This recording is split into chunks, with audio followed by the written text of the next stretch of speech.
Hi, I'm Beth Accomando, KPBS arts reporter and author of the blog Cinema Junkie. Pina is a documentary about choreographer Pina Bausch. And today I have Wim Wenders, the Oscar-nominated director, here with me. Welcome. Welcome, Beth. Glad to be here. So last night you had a screening of the film at Horton Plaza. So how did that screening go? What was the audience response? Well, the audience loved it. Everybody stayed till the last second, and then they stayed even longer because we had a Q&A. And I would still be there answering questions if we hadn't at some point just said, this is it. So it was a good Q&A session? It was fabulous, and people asked great questions, and it was pleasant. Now, your film is up for an Oscar this Sunday for Best Documentary. What does it mean to an independent film to get a nomination or to win an Oscar? It means a lot to the fate of the film. In our case, the film is doing already really well. It has been seen by millions of people in Europe, and now in America it's doing really well.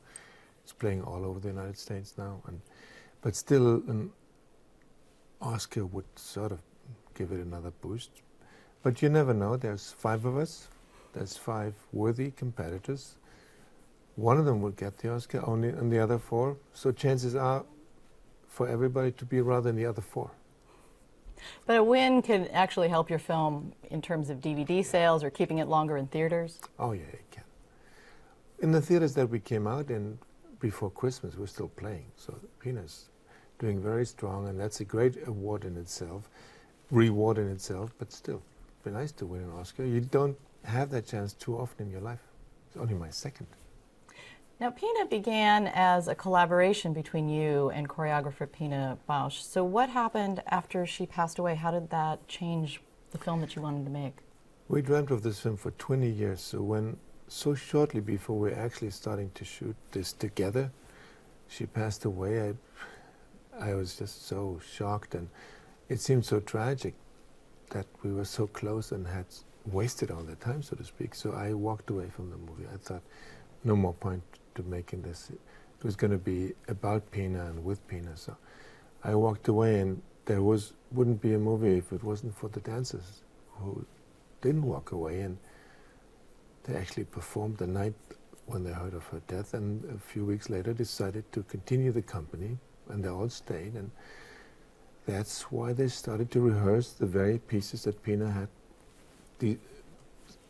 put on the schedule so we could film them. And that's when it slowly dawned on me, maybe there was another reason to make this film. Couldn't make it with Pina anymore, but we could, together, dancers and me, could make it for Pina. And that's what we made, a film for Pina. So did it become kind of a tribute to her? It was a tribute, and for us it was, well, on one hand, a tribute and homage to her, and on the other hand, it was our only chance to say goodbye and thank you to Pina, because she had given us a lot, all of us. And none of us had been able to say either thank you or goodbye. Her work's unique. Do you remember the first time you saw one of her dances and how that affected you? I do remember, because I was one of these guys out in the audience who used to say, dance, include me out. You go, but I stay home. I didn't care for dance. I thought I didn't have the antenna for it. It just a sense I was missing. And my girlfriend one day when she said, tonight we're going to see this double bill of Pina Bausch, I said, no, certainly not.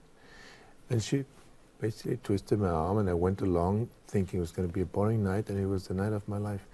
I found myself on the edge of my seat weeping like a baby, not knowing what hit me. I just knew it was big and great and unbelievable what I discovered that night. And I realized I needed to meet this unknown woman, to me, unknown woman, Pina Bausch, because she had shown me something completely marvelous and unique. And I realized I spoke that language that she showed me, but I hadn't known.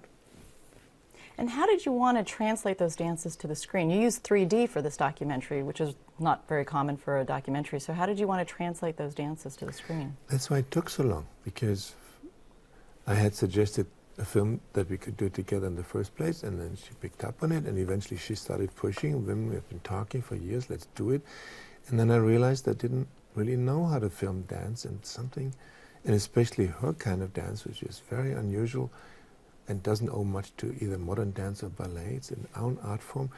I realized I don't have the craft to do it, and with cameras, something is going to be missing with the cameras we had at the time. So I was stalling for time, and Pina was patient with me. She said, "You'll find it. You just think harder."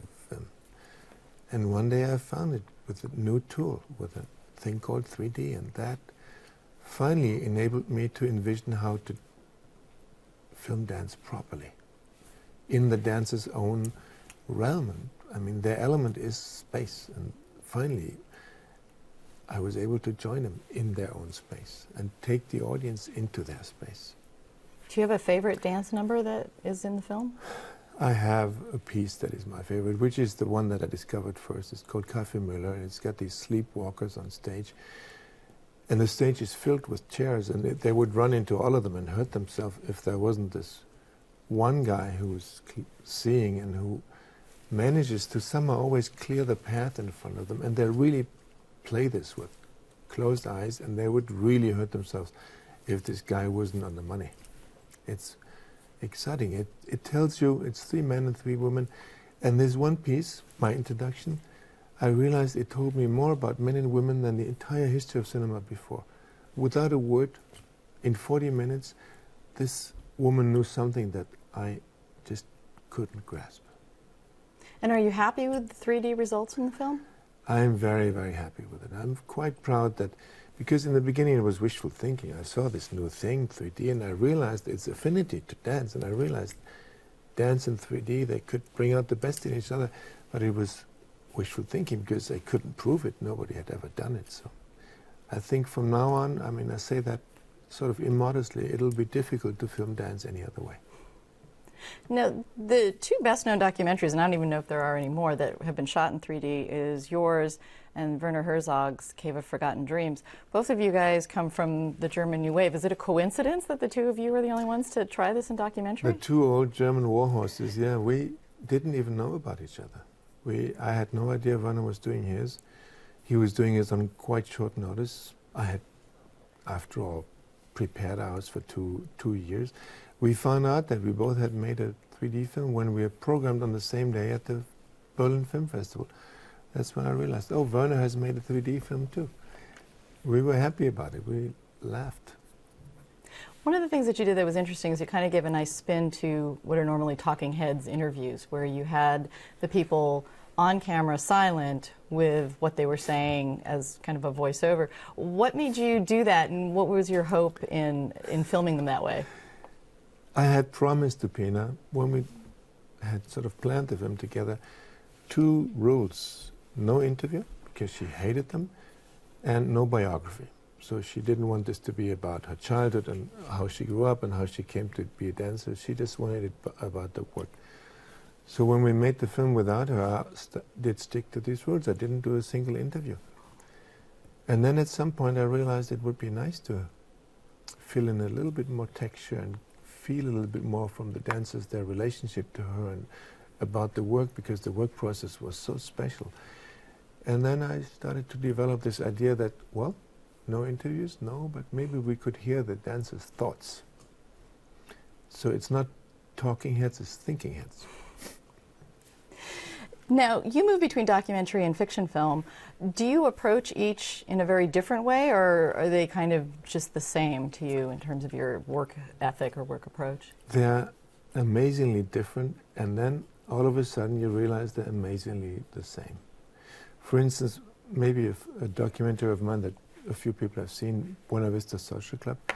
I was really thinking I was making a music documentary, and we shot in the streets of Havana, and these guys were unknown, and some of them had just been shining shoes, and now they were in the studio recording.